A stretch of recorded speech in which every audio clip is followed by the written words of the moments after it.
selalu jujur dan jangan pernah, give up. Entah itu orang mau bilang apa, itu urusannya mereka masing-masing, yang penting kamu lakukan yang terbaik, yang selalu jadi positif untuk lingkungan. Itu Mhm. sih yang selalu ditanamkan sama mama dan papa, Kak, di diri aku. Mhm. Oke. Bu Titis, ini cukup menarik. Pola asuh orang tua dengan anak tunggal.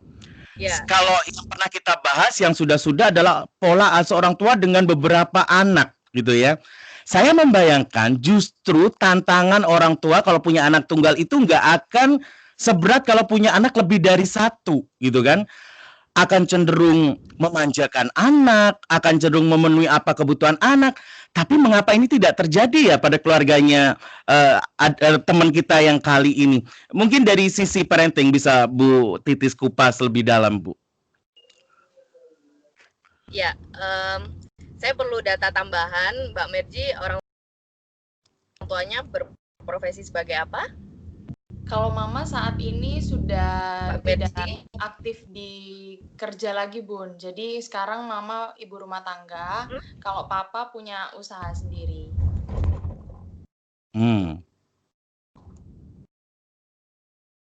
Oke. Sudah ditangkap ya, Bu Ya. Titis ya?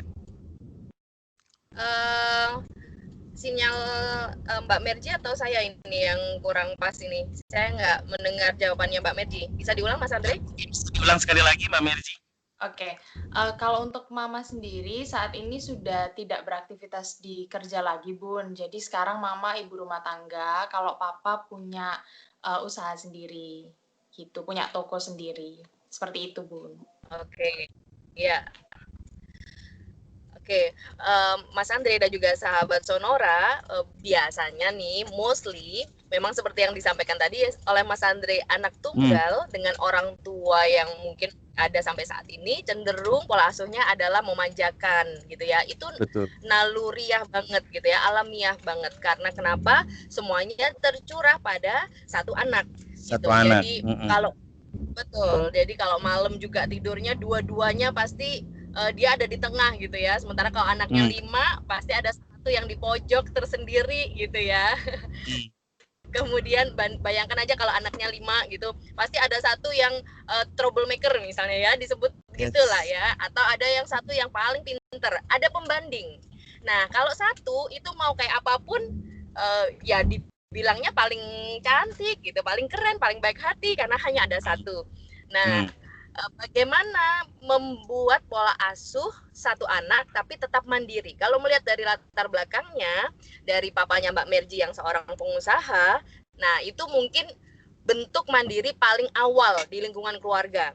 Karena mungkin pengusaha terbiasa untuk menjalankan semuanya aktivitasnya sendiri. Jadi cenderung Mbak Merji ini akhirnya disetting oleh papanya karena anak satu-satunya, berarti yang penerus bisnisnya nanti Mbak Merji kan. Yes. Sehingga dari awal sudah dibentuk pola asuhnya adalah menyerupai ayahnya. Karena kenapa? Mama ibu rumah tangga, sehingga mau nggak mau satu-satunya nanti yang melanjutkan adalah Mbak Merji. Jadi mungkin saya tanpa Mbak Merji bilang, saya bisa menyampaikan bahwa yang dominan di lingkungan keluarganya adalah ayah yang mengambil keputusannya. Oke, kita langsung cross check sama Mbak Merji ya. Mbak Merji, betulkah yang dibilang oleh Bu Titis? Dan share dong sama kita semua, ayah itu melatih kemandirian Merji sejak kecil nggak dewasa itu kayak apa sih bentuknya? Cerita dong sama kita. Sebenarnya papa baru-baru ini aja sih punya usaha. Jadi selama ini papa kerjanya di bidang perhutanan, jadi di bidang perkayuan gitu, dan sekarang udah pensiun hitungannya, jadi punya usaha sendiri. Nah, kalau papa sama mama itu selalu mengajarkan ke aku, kalau kamu salah, ya memang harus akuin kamu salah. Kalau kamu benar, ya udah kamu kalau kamu benar ya pertahankan itu prinsipmu. Dan mama sama papa nggak pernah mengajarkan kalau kamu mau ini harus aku beli. Tapi kalau kamu membutuhkan ini, baru kamu beli. Jangan kamu pengen kamu beli. Karena sesuatu yang kita pengen itu banyak, tapi sesuatu yang kita butuhkan itu cuman ada beberapa poin. Dan kalau papa sendiri selalu menanamkan aku, kamu itu harapannya mama dan papa satu-satunya. Jadi jangan sampai pernah keluar dari jalur apa yang sudah mama papa selama ini tanamkan harus kamu camkan dalam diri kamu lakukan selalu apa yang positif, jangan pernah terpengaruh lingkungan-lingkungan yang saat ini yang menurut kamu negatif, yang menurut kamu salah, itu jangan kamu ikutin. Seperti itu sih, Kak. Oke. Ini cukup menarik ya penjelasan si Merji ini. Begitu Merji dapat mandat dari papa, dari mama seperti itu, beban gak gitu sih secara pribadi? Gua nih anak tunggal satu-satunya ya, gua harus meneruskan dinasti orang tua nih, personal branding orang tua yang sudah bagus, gua harus pertahanin nih.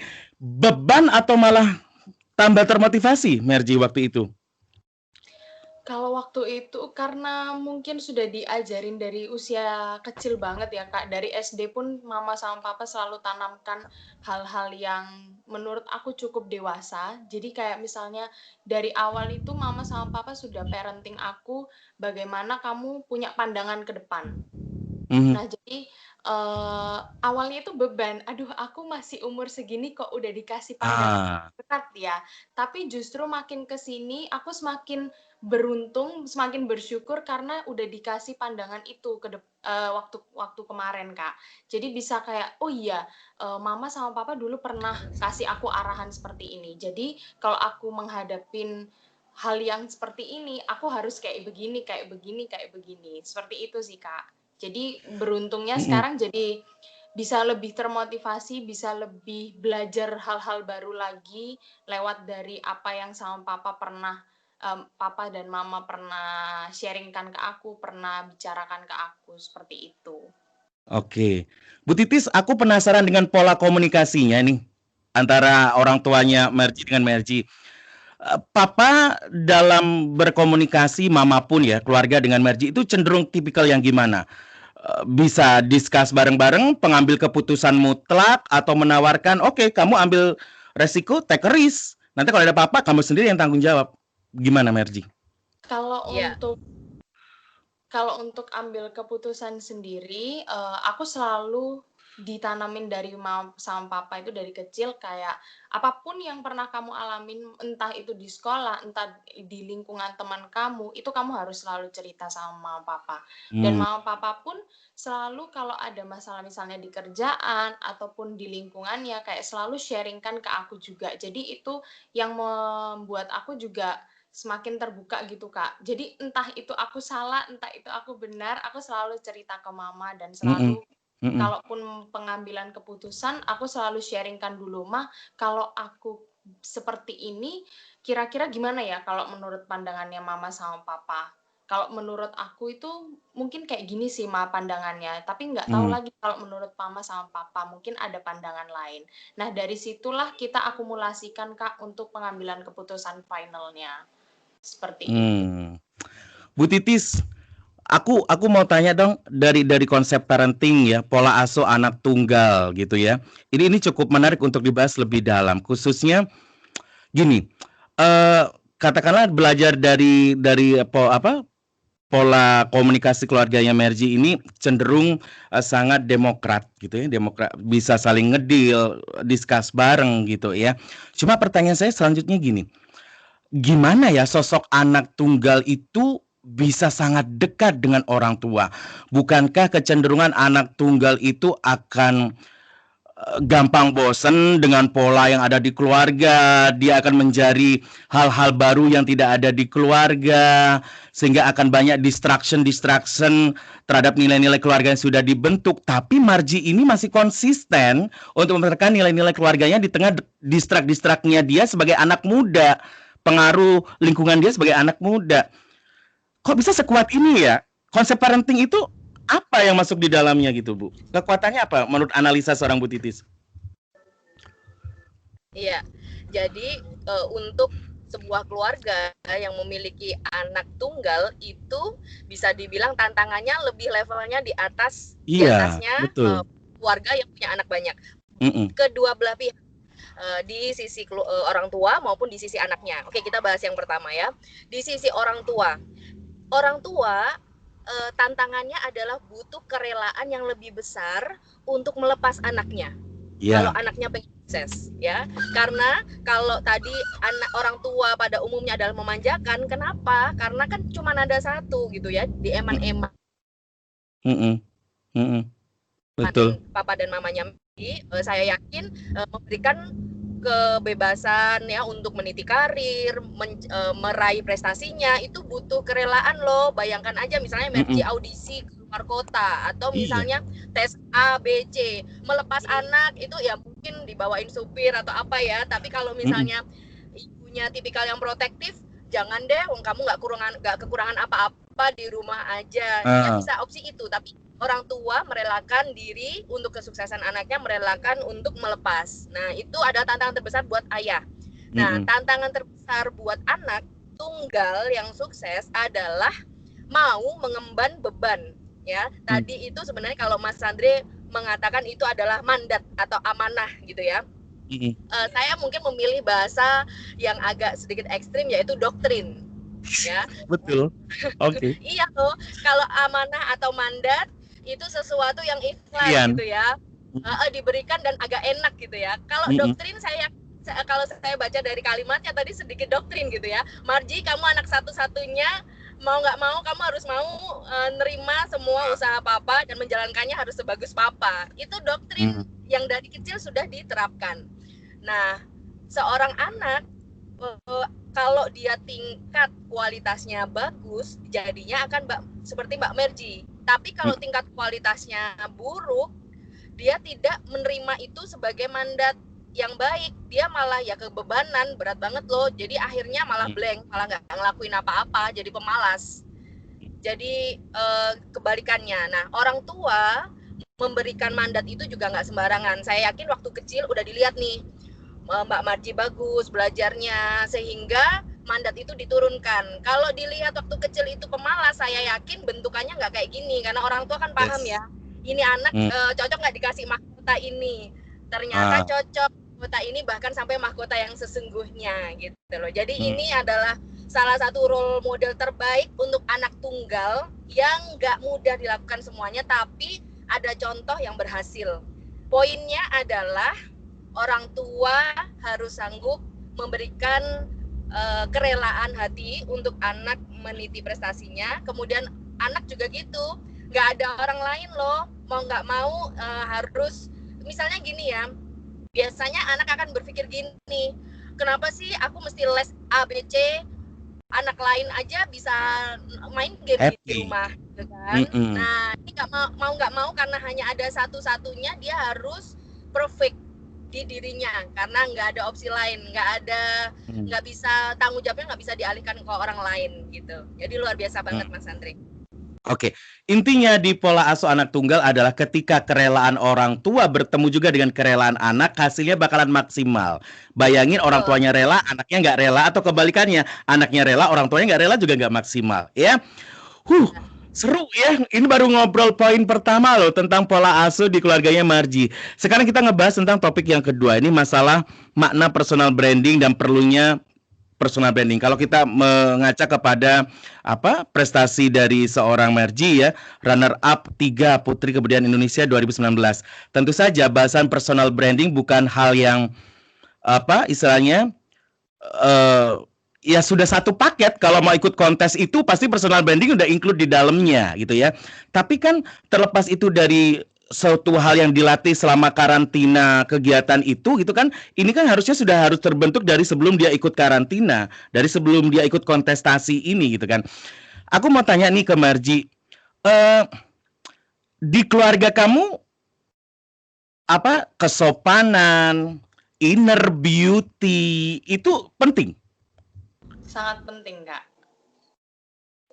Contohnya kayak apa? Bisa kamu sharing deh, cerita sama kita. Kalau untuk kesopanan sendiri, misalnya aku ketemu orang baru nih, yang mungkin kelihatannya sebayaku, tapi aku kan nggak tahu nih umurnya dia. Nah, itu mama sama papa selalu tanamkan, kalau kamu nggak pernah tahu usianya dia berapa, always panggil dia itu dengan sebutan Kak, Mas atau Mbak. Karena itu suatu kesopanan yang sebenarnya sepele banget, tapi banyak orang yang nggak memperhatikan itu. Jadi orang kan kadang ada yang menilai dari hal skup kecil aja kalau misalnya kita perhatiin, oh iya nih anak sopan. Tapi ada juga yang kayak menilai kesopanan itu dari hal-hal yang lain, mungkin nggak dari panggilan. Nah itu sih yang selalu ditanamin sama papa dari hal yang kecil sih Kak, kayak gitu. Kalau Oke. kalau Kalau untuk apa? Kalau Silakan untuk dilanjutkan. inner beauty-nya sendiri, biasanya mama sih yang selalu mention ke Oh. untuk selalu jujur, untuk selalu jujur untuk diri sendiri, itu pasti bisa jujur juga ke orang lain. Yang penting kalau kamu suka, ya udah lakukan. Kalau kamu nggak suka, kamu jangan lakukan. Karena itu impact-nya juga bukan ke diri kamu aja, tapi bisa ke orang lain. Contoh kecilnya kayak gitu sih, Kak. Oke. Bu Titis, tadi kan Bu Titis sempat di bahasan pertama mengatakan doktrin yang tepat dari orang tua masuk ke jiwanya Marji dan connect terhadap relate perilakunya Marji. Nah, saya kemudian bertanya aja gitu ya, ada di pikiran saya. Adakah korelasi antara doktrin yang tepat dengan pembentukan personal branding seseorang yang menerima doktrin itu, Bu Titis? Iya. Iya, tentu saja karena semua yang diserap anak ya, otak manusia itu kan seperti tanah, mau disiram apapun dia masuk, mau dipupuk apapun dia masuk. Nah, doktrin itu adalah pupuk dan juga vitamin yang cocok buat tanah, sehingga kalau sudah di awal itu sudah diterapkan, misalnya tadi sapaan kepada orang lain ya, itu pun mungkin kita dapatkan juga dari orang tua kita kan. Pentingnya sapaan itu adalah penghargaan kita terhadap orang lain. Nah, kemudian tadi Pak Marji, orang kan pasti berpikir gini, apa sih esensi cara dari membentuk kepribadian yang baik gitu ya, beauty, brain, and behavior. Tadi misalnya innernya. Oke, cantik dari dalam itu bagaimana caranya? Nah, Mbak Merji tadi menjelaskan caranya adalah misalnya dengan jujur. Apa yang terjadi ketika orang jujur terhadap dirinya dan terhadap orang lain? Dia jadi komunikatif, Mas Andre. Iya kan? Nah, bayangkan aja orang yang jujur, berarti kan dia menilai dirinya kalau dia salah, dia akan jujur minta maaf, ya kan? Kalau misalnya dia melihat orang lain kok ada yang kurang tepat, dia akan memberi masukan dengan baik gitu. Tolong dong, menurutku kamu kayak seperti ini, gimana kalau gini? Nah, akhirnya dengan satu kata kunci saja, jujur terhadap diri sendiri dan orang lain, itu sudah keluar inner beauty-nya dia. Dia berkomunikasi dengan gitu. Jadi orang tua kan kadang bingung ya. Aku pengen anakku tuh cantik luar dalam, tapi bagaimana cara cantik dalam itu mana sih? Nah, satu kuncinya jujur itu dulu. Oke, baik. Obrolan kita semakin menarik. Nanti di segmen selanjutnya saya ingin mengupas lebih lanjut tentang kita langsung banyak explore nanti dari Marji ya. Bagaimana cara membangun personal branding ala Marji gitu ya. Kita nanti akan banyak belajar di segmen selanjutnya. Jadi sahabat Sonora jangan kemana-mana. Tetap di program Parenting Talk. Hasil kerjasama Radio Sonora FM 98 Surabaya ya. Dengan Talenta Coaching and Training Center. Kita akan kembali lagi setelah pesan-pesan berikut ini. 98 Radio Sonora Surabaya, sahabat keluarga. Terima kasih sahabat masih setia di program Parenting Talk hasil kerjasama Radio Sonora FM 98 Surabaya dengan Talenta Coaching and Training Center. Kita hari ini masih membahas topik obrolan yang sangat luar biasa. Membentuk personal branding diri. Semakin diterpa, semakin melejit. Dua narasumber utama sudah hadir ya, bersama dengan owner atau founder dari Talenta Coaching and Training Center, Ibu Titis Tatasari, yang beliau juga saat ini sedang mobile. Jadi kita melakukan wawancara atau sambungan Skype ini. Beliau juga dalam perjalanan bisnis beliau sedang mobile. Sementara masih di Surabaya juga kita juga terhubung via Skype dengan juara 3 atau third runner up Putri Kebudayaan Indonesia tahun 2019. Siena Maria Lamora Margarita Tagalung atau biasa kita panggil Marji. Kalau nanti di bahasan segmen pertama dan kedua kita sudah ulik nih seperti apa sih orang tuanya Marji itu bisa sukses bikin Marji seperti kayak gini. Kita udah banyak mencari inspirasi. Ternyata intinya adalah kebetulan Marji anak tunggal, dalam pola asuh orang tua dengan anak tunggal itu adalah keikhlasan masing-masing pihak bisa mensupport segala menjadi maksimal. Kemudian juga pola komunikasi yang demokratis itu juga bisa mensupport kondisi itu. Kemudian juga ketika dikaitkan dengan masalah personal branding dan mengapa perlunya inti ada personal branding, memang ada korelasinya ketika doktrin ini sudah kaitannya dengan hal yang positif akan secara otomatis membentuk persepsi positif bagi si anak untuk mengusahakan dirinya menjadi seorang personal branding yang juga positif. Di segmen ketiga nih sekarang kita mau tanya sama Marji. Bikin personal branding tuh susah-susah gampang loh Marji ya. Kadangkala oke, enak Marji ikut pelatihan karantina putri-putrian kayak gitu, pastilah di handling sama coaching-coaching yang luar biasa gitu kan. Tapi kan kalau nggak ada keikhlasan dari diri sendiri juga nggak bisa akan permanen gitu kan pada diri kita. Awalnya kalau boleh tahu, pertama kali kamu mulai berpikir pentingnya personal branding di diri kamu tuh sejak usia berapa sih? Mungkin kalau untuk aku bicara personal branding, aku nggak tahu dari kapan, tapi kalau untuk yang istilahnya fondasi ya Kak, fondasi diri itu aku udah tanamin dari aku SD sih. Kayak gimana itu tadi, gimana kita harus jujur ke diri kita dan juga orang lain, gimana kita harus memperlakukan orang lain dengan sopan, bagaimana tutur bicara kita dengan orang lain, apalagi orang yang lebih tua dari kita. Seperti itu sih Kak. Aku dari SD memang yaitu udah ditanamin sama mama sama papa juga bagaimana kita menjadi personal yang baik untuk lingkungan, menjadi dampak impact yang baik untuk lingkungan sekitar kayak gitu sih Kak. Ini cukup menarik ya. Ada fondasi jujur ini menjadi penguat kamu untuk mengembangkan personal branding yang kamu punya gitu kan. Betul. Jujur saja aku juga mau bertanya nih. Pertanyaannya adalah di usianya kamu sekarang udah kuliah atau udah selesai kuliah? Masih kuliah Kak, masih semester 5. Duduk di bangku SMA itu biasanya masa-masanya anak muda betul-betul mencari gairah hidup. Bener nggak tuh? Rasa ingin tahunya tinggi, mau kepo segala macem. Nah, kamu mendapatkan pengaruh-pengaruh yang menurut distraksi lah ya, distraksi dari sekitar kamu, lingkungan kamu. Bagaimana kamu bisa sejaim itu dalam artian pernah nggak sih kamu di sama temen ini, ih kamu sok jaim deh biasa aja kali, nggak usah manner-manner amat, jadi anak muda juga gaul kali. Pernah mengalami situasi-situasi nggak enak kayak gitu nggak? Pernah Kak, sampai maaf kata, ini aku sampai teman-teman aku itu ada yang bilang, kamu itu pubernya terlambat ya Marji, sampai ada yang kayak gitu juga Kak. Oke. Bagaimana kamu menyikapi hal-hal kayak gitu? Kalau aku sendiri, memang rasa ingin tahu aku itu lumayan besar. Misalnya untuk hal-hal yang anak muda sering jalankan gitu, aku sebenarnya kayak pengen tahu, ini kenapa ya orang-orang kok kayaknya, tertarik banget, interest banget sama hal ini. Aku sebenarnya sempet kayak, aduh kok kayaknya pengen tahu ini gimana sih feel-nya gitu, sampai orang-orang kok Pengen bener-bener tahu tapi takut ngelanggar apa yang sudah ditentukan di norma keluarga kamu? betul, Kak. Jadi Oke. itu juga aku kembali ke diri aku sendiri sih.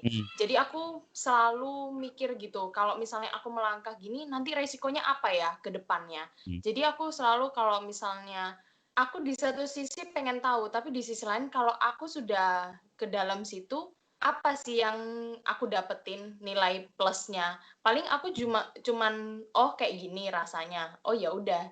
Jadi nggak ada impact yang gede, yang positif gitu untuk diri aku kan nggak ada. Jadi aku, selalu mikir gitu sih, Kak. Jadi kembali ke dalam diri aku sendiri. Kalau misalnya aku melakukan ini, dampaknya apa sih untuk aku dan juga keluargaku, untuk lingkunganku. Karena aku juga mikir ke depan kan, Kak, aku pengen banget, bisa membanggakan mama dan papa lewat apa yang aku dapat. Jadi jangan sampai dengan langkah kecil aku ini itu merusak segalanya. Aku selalu kayak punya pikiran yang seperti itu sih, Kak. Makanya aku bisa hitungannya bisa membentengi diri, bisa ada tameng di diri aku untuk nggak melakukan hal-hal yang bersifat mungkin ke arah negatif, kayak gitu sih, Kak. Gimana caranya kamu tetap kekeh dengan prinsip kamu itu, tapi kamu tetap bisa diterima oleh kalangan teman-teman kamu? Mungkin kalau misalnya kebetulan circle aku untuk pertemanan itu memang skupnya kecil banget sih, Kak. Jadi Mhm. kalau ini aku jujur aja ya, kalau aku bener-bener untuk memilih teman pun agak pemilih. Jadi aku nggak Mmm, mau sampai circle aku juga ada unsur negatif gitu loh, Kak. Mungkin kalau mhm, untuk semua orang aku bisa, "Hai, halo, oh iya mhm, gini," bisa untuk sharing. Tapi untuk bener-bener yang keep in touch banget, yang bener-bener mhm. deket banget, itu aku bisa 10 jari ini aja mungkin nggak ketutup semua. Jadi yang Oke, bener-bener bisa aku ajak sharing untuk pandangan ke depan, bener-bener bisa, kasih impact yang baik juga ke aku, itu bener-bener sedikit sih, Kak. Itu sih, oke. dari circle pertemanan itu aja aku ya mungkin untuk orang awam ngelihatnya sombong ya, gini, Mmm, tapi menurut aku setiap pribadi orang itu punya caranya sendiri untuk bisa yes. bikin tameng di dirinya. Karena apalagi aku sadar sih, Kak, usia yang seperti kita ini sangat Mhm, rentan banget untuk terseret arus. Jadi yes. pinter-pinternya kita bagaimana kita mendefend diri kita dari hal-hal yang kayak gitu. Seperti itu Mhm. sih, Kak. Oke. Bu Titis, ini cukup menarik. Ternyata personal branding itu faktor yang sangat menentukan adalah self control.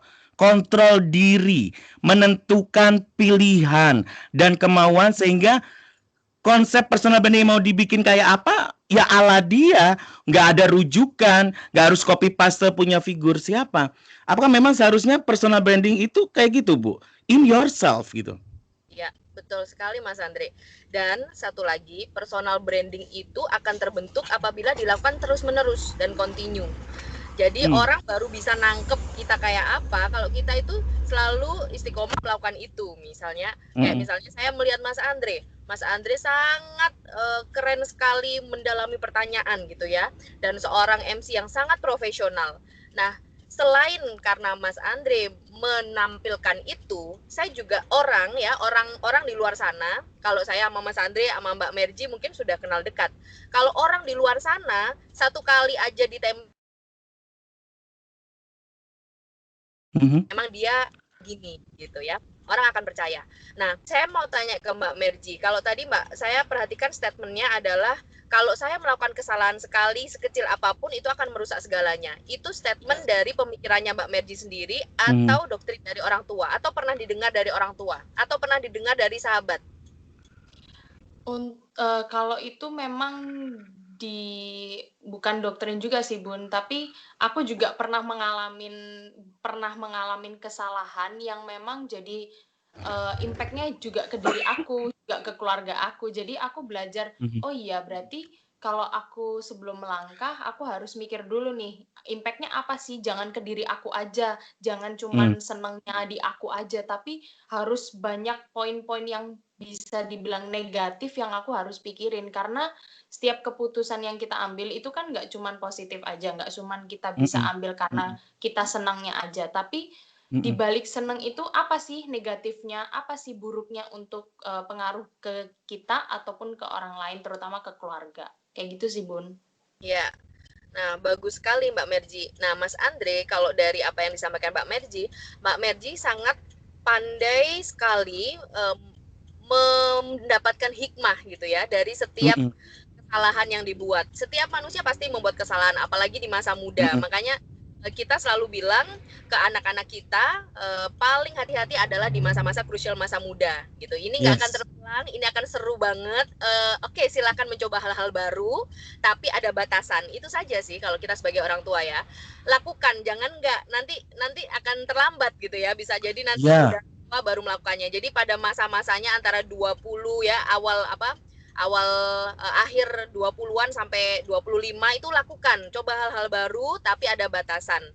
Nah, eh, Mbak Merji tadi bisa dapatkan satu pelajaran ini karena pola pengambilan keputusannya yang dididik dari kecil. Setiap kali dia melakukan misalnya jatuh ya, melakukan kesalahan, orang tuanya selalu berikan, oh kalau kayak gini karena gini, jadi dilatih pengambilan keputusannya. Sehingga akhirnya Mbak Merji pun selalu seperti itu, mendapatkan hikmah dan nggak mau mengulang lagi.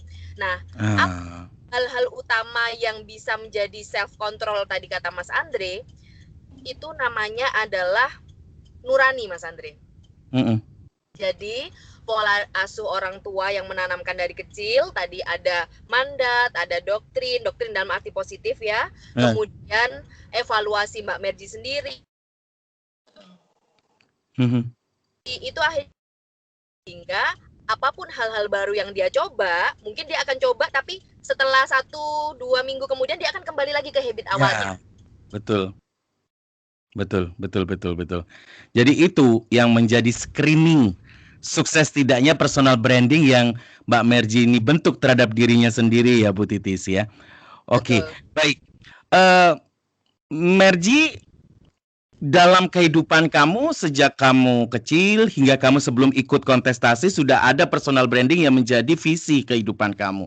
Kemudian saat kamu masuk ke kegiatan karantina Putri Kebudayaan Indonesia 2019, bagaimana personal branding yang sudah ada kuat dalam diri kamu itu menurut kamu makin terasa atau kamu lebih gampang beradaptasi dengan pola-pola personal branding yang udah dibentuk oleh kontestasi itu?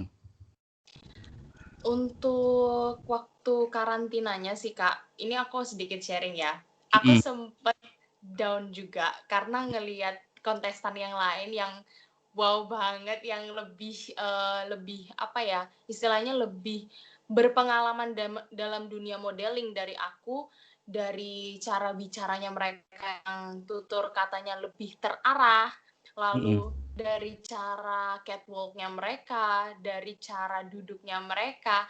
Tapi dari situ aku jadi punya pengetahuan sendiri sih Kak, punya pembelajaran sendiri. Oh iya, mungkin aku ditempatkan di lingkungan ini supaya aku juga belajar untuk lebih rendah hati, lebih mau belajar hal-hal baru, dan lebih mau berani tanya ke teman-teman. Jadi kayak misalnya aku pernah misalnya kayak aku ngelihat dari cara makannya mereka. Mungkin secara orang umum kadang kita tanpa sengaja piring sama sendok itu agak bunyi gitu ya Kak.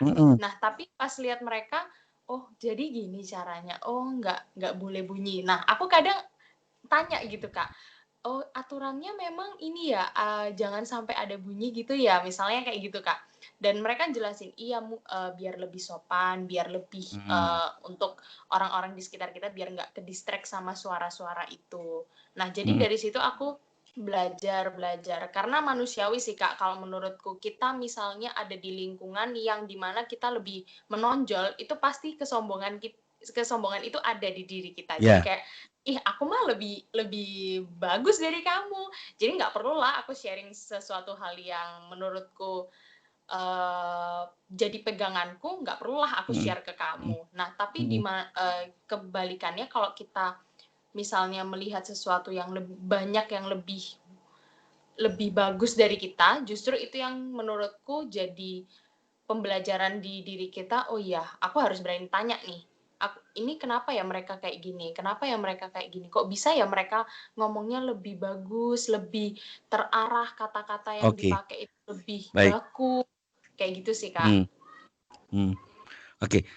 Bu Titis, ini cukup menarik ketika saya ingin mempelajari lebih dalam konsep personal branding yang dia punya sebelum karantina kontestasi Putri Budaya itu ya, dengan pasca dia. Saya ingin tahu ada perubahan apa gitu kan. Ternyata dia merasa justru ketika masuk dalam kontestasi Putri Kebudayaan itu dia makin memperkaya personal branding dia gitu. Pertanyaannya adalah Bu Titis, apa betul Bu secara konsep psikologi gitu ya Bu ya, personal branding seseorang itu bisa dinilai secara sementara aja karena ada kebutuhan atau motif di belakangnya, misalnya kontestasi nih, selama ajang kontestasi aja personal brandingnya oke, tapi setelah itu kayaknya personal brandingnya nggak permanen nih, alias fake dalam tanda petik. Apakah benar Bu, ada yang permanen dan enggak sebuah personal branding itu Bu, secara konsep psikologi? Ya, to be honest, it's true Mas. Jadi memang personal branding yang seperti tadi saya sampaikan bahwa personal branding itu akan menetap apabila dilakukan secara kontinu ya. Nah, kalau misal ada juga orang-orang yang memang memakai topengnya untuk sementara waktu, karena kepintaran dia, kecerdasan dia bisa menjadi siapapun orang yang dia kehendaki. Tapi apakah itu esensi yang memang kita butuhkan untuk anak-anak kita, gitu ya? Jadi gini, misalnya kita bilang aja penjahat-penjahat itu apakah tidak cerdas? Cerdas ya. Apakah tidak berani? Berani. Dia berani naik genteng orang gitu kan. Yes. Semua orang ditakdirkan sempurna dengan kecerdasannya. Tapi yang paling penting adalah hati nuraninya dia. Dia pakai kecerdasan itu untuk apa? Untuk hal kebaikan atau keburukan.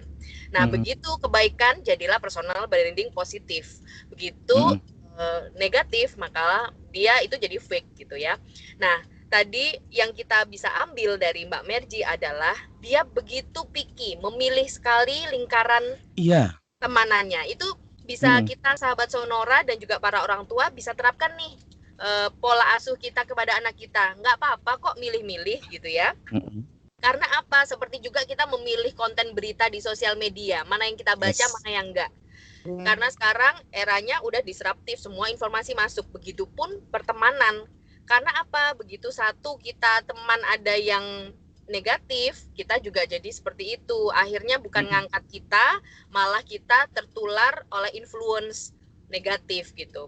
Kadang gini, ada juga sih anak-anak positif yang misinya adalah memperbaiki temennya. Yes. Nah, ini jangan istilah anak muda zaman sekarang, jangan sok hero deh gitu. Bisa kalau 9 dari 10 itu baik, memperbaiki bersama-sama satu orang boleh. Tapi jadi misi tim ya. Jadi satu grup. Kita udah koordinasi semuanya. Ini satu anak ini kasihan dia sedih, mungkin keluarganya kurang mendukung dan lain-lain. Yuk kita sama-sama yuk support dia. Sama-sama loh ya klunya. Bukan sendiri loh ya. Gitu. Kerja tim untuk menolong satu orang. Tapi kalau udah satu ke satu, hati-hati kita yang akan terseret. Selamatkan diri kita dulu, baru selamatkan orang lain. Baik. Obrolan kita semakin seru, masih ada satu segmen lagi, dan kita langsung masuk ke segmen itu. Pengaruh lingkungan atau haters terhadap personal branding seseorang. Kita sharing lagi nih pengalamannya si Merji. Marji, dengan posisi yang sekarang sudah kamu emban, menjadi juara 3 atau runner-up Putri Kebudayaan Indonesia 2019. Tentu kamu secara kelembagaan, keorganisasian dengan Yayasan Putri Kebudayaan, penyelenggara kegiatan, pasti ada kode etik yang kamu pegang, gitu kan? Pasti ada hal-hal yang harus diperhatikan selama kamu mengemban jabatan itu, termasuk juga personal branding kamu, gitu ya. Nah, pernah dicap nggak? Semakin personal branding kamu bertambah ilmunya, kok kamu semakin sombong ya kayaknya gitu ya. Haters itu kan pasti ada ya yang netizen maha benar ya kalau istilahnya anak sekarang gitu ya. Nah, gimana sih kamu bisa mengcounter situasi-situasi seperti itu agar justru tidak menjadi depression dan stres bagi diri kamu secara pribadi, tetapi saya ingin tahu cara men-take over kamu dengan kondisi itu tuh apa yang kamu lakukan? Kamu hujat balik dia dengan cara bahasa yang halus atau gimana sih? Penasaran jadinya aku. Kalau untuk aku sendiri sih Kak, mungkin kalau awal-awal aku kena omongan dari haters itu bener-bener, karena aku orangnya pemikir, aku bener-bener kayak pikirin, aduh emang iya ya aku kayak gini ya orangnya, emang di mata mereka aku kayak gini ya, dan sempet aku terpikir bagaimana caranya orang itu bisa, aku tuh ini loh, aku tuh nggak seburuk yang kamu pikir, aku tuh sebenarnya kayak gini, tapi mungkin di pandanganmu itu aku sombong atau aku nggak mau temenan sama kamu atau gimana. Tapi enggak, sebenarnya itu aku ada alasannya. Aku sempat berpikir seperti itu, Kak. Tapi teman-temanku bilang ke aku kayak gini, kalau satu orang yang kamu jelaskan dan dia mau dengerin kamu, mungkin bisa kamu kasih omongan. Tapi kadang ada loh, 1 hilang, 1000 numbuh. Terus gimana kamu jelasnya? Dan nggak semua orang dari 1000 orang itu, nggak semua orang, nggak 50% deh. Nggak 50% itu ada yang nggak percaya sama omongan kamu. Dan ujung-ujungnya kamu sendiri yang semakin depresi kan sama omongannya mereka. kita. Jadi ya udah, mau haters itu ngomong apapun, ya cukup didengarkan. Kalau memang dari omongannya mereka ada kritik dan saran yang memang betul-betul itu membangun kamu ke depannya, ya didengarkan, benar-benar ditanamkan dalam diri. Tapi kalau memang untuk menghujat dan lain-lain, ya udah dibiarin aja, karena nggak semua orang itu bisa suka sama kita, dan nggak semua orang itu bisa juga kita buat seneng gitu loh. Jadi apa yang kita lakukan pasti ada aja celahnya di mata orang, tapi tetap lakukan yang menurutmu terbaik dan selalu share positive vibes ke lingkungan sekitar. Jadi itu nanti akan mereda sendiri. Oh, ternyata Mardi ini orangnya gini. Tanpa dia harus menjelaskan itu opini orang akan tergiring perlahan karena melihat personal branding kita. Itu sih, Kak. Jadi nggak perlu bagi seorang sosok Marji, setiap ada nyinyiran, setiap ada hal yang memojokkan langsung direspon, nggak perlu.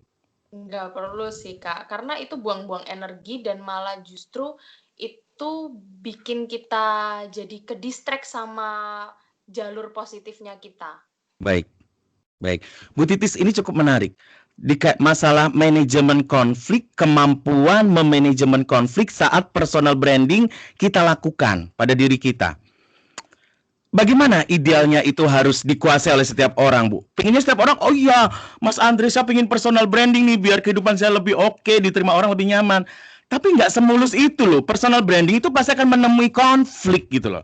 Bagaimana manajemen konflik itu kita kuasai dan tidak membuat kita depresi tentunya gitu. Ya, pertama aturannya bukan aturan ya, tantangan awal orang yang berilmu adalah kesombongan. Ya, itu udah dua mata uang. Kenapa? Karena kalau orang berilmu itu dia tahu lebih banyak, Mas Andre. Jadi cenderung kalau melihat hal yang kurang tepat, dia mengingatkan. Orang berpikir itu sombong. Atau misalnya karena dia tahu lebih banyak, dia cenderung menggurui karena pengen sharing ilmunya, karena kan udah tumpah nih, dia pengen nyeritain. Nah, nggak semua orang mau menerima ilmu gitu kan, nggak kayak dia pikir orang lain tuh seperti dia yang haus akan ilmu, suka belajar gitu ya. Kadang orang menilainya, enggak, aku nggak butuh ilmu kamu sombong amat gitu ya. Jadi memang orang berilmu itu cenderung agak lebih sombong gitu ya. Kalau Mbak Marji tadi bilang betul. Banyak orang gitu yang memahami. Jadi untuk membalance-nya agar kita nggak dibilang seperti itu, tanyakan terlebih dahulu lawan bicara kita. Kamu mau dapat saran dari aku nggak? Gitu. Aku mau ngasih tahu sesuatu dong ke kamu. Kamu sedang dalam kondisi mau bisa menerima apa yang aku masukkan, sarankan gitu. Jadi selalu tanya ke lawan bicara kita. Begitupun ketika kita posting gitu ya. Ketika kita posting di sosmed, misalnya kita lagi jalan-jalan kemana, padahal kita pengen sharing keindahan alamnya. Karena orang misalnya dengan seperti Mbak Merji, dia punya ilmu yang banyak, dia juga terbiasa untuk melakukan promosi gitu ya, karena jabatannya gitu, sehingga dia terbiasa kalau jalan kemana-mana update status cerita panjang. Betul. Nah, alangkah lebih baiknya ketika mau update diawali dulu dengan netizen atau hari ini saya mau cerita ya untuk menambah wawasan kita. Baru setelah itu diceritakan. Jadi berikan alasan dulu di dalam sebelum kita menjelaskan. Karena kita terbiasa untuk jelasin dulu tanpa tahu alasannya. Nah, kita balik alasan dulu sehingga orang tahu, oh alah, dia nggak pengen sombong kok, dia cuma pengen cerita. Dia ngajarin kita gitu. Jadi itu tipsnya agar kita nggak dibilang sombong sama orang lain. Tanyakan dulu dia mau nggak kita kasih nasihat, atau yang kedua kita berikan alasan. Kemudian tadi Mbak Merji bilang ketika orang-orang itu ngasih pendapat, ya udahlah gitu kan ya, namanya juga orang banyak gitu. Nah, sarannya Bunda kepada mungkin anak-anak muda yang mendengarkan ini,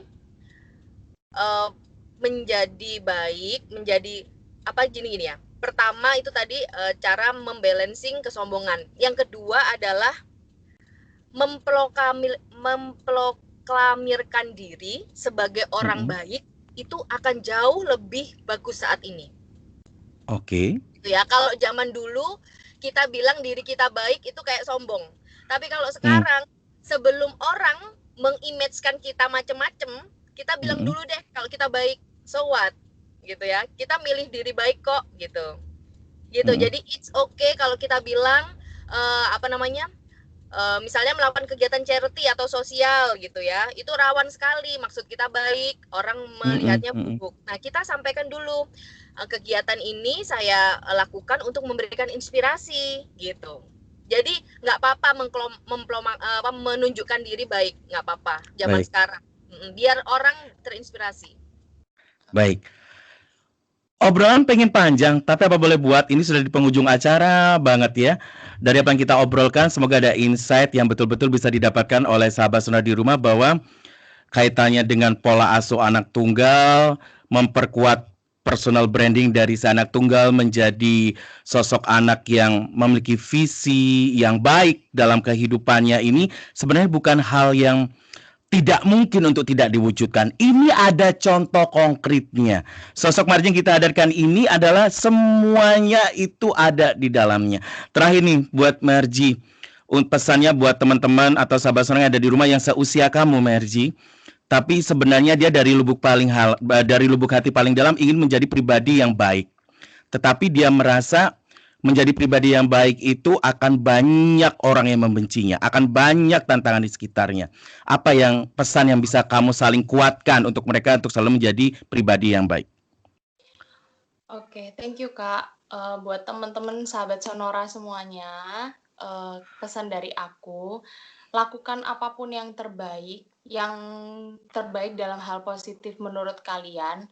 Jangan peduliin apa kata orang, jangan pernah menyerah dari jalannya kalian. Mungkin kalau kalian nggak berhasil di satu titik, ada banyak titik yang step-step selanjutnya yang mungkin kemungkinan kalian berhasilnya itu lebih gede.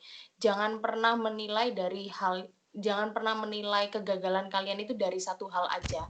Terus mencoba hal-hal yang baru, karena kita nggak tahu kesuksesan kita itu ada di titik yang mana. Dan mungkin ini salah satu pegangan aku yang selalu aku pegang sih Kak.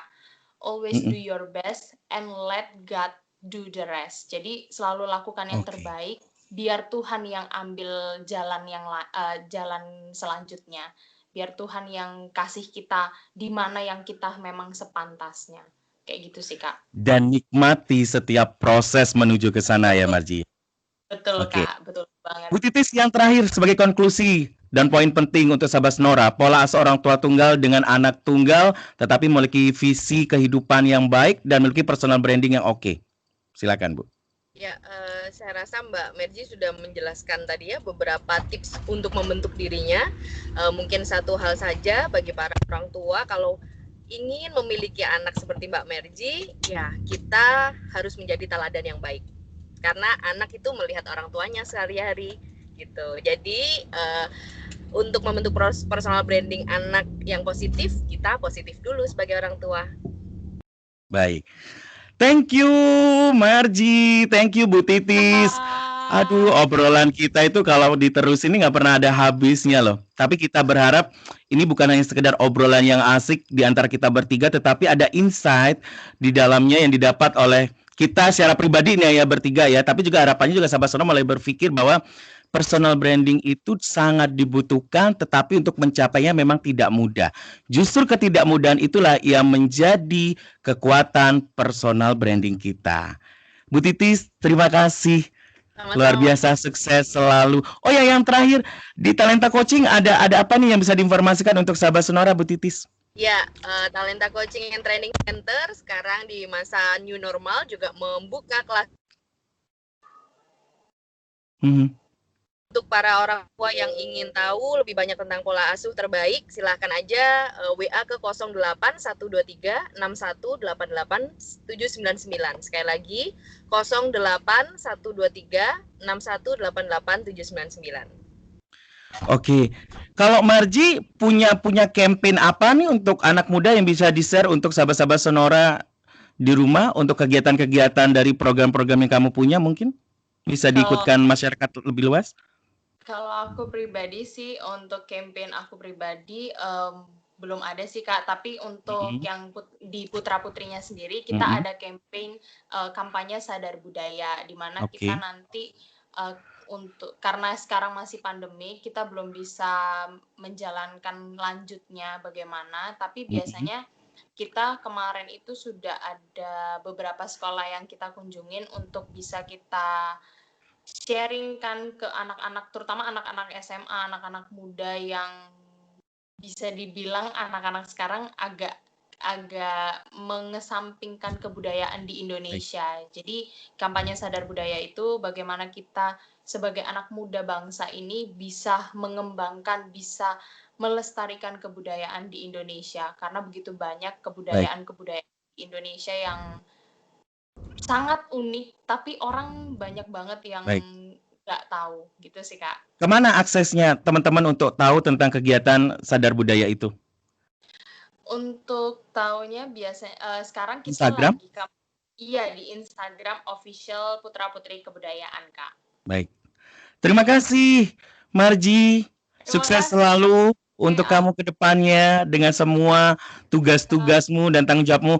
Yang pasti sosok kamu sangat menginspirasi dan sangat membuat anak muda sekarang pada berpikir, Merji aja bisa, kenapa gua kagak? Kira-kira kayak gitu, ya. Betul. Sukses selalu untuk kamu, Merji. Selamat pagi, sampai jumpa. Terima kasih, Kak. Baik, terima kasih juga Bu Titis. Selamat pagi, sampai jumpa Bu Titis. Baik. Sampai jumpa, sama-sama Mas Andre. Thank you Mbak Merji, sukses Thank selalu you, sahabat Bunda. Sonora. Sukses Bunda.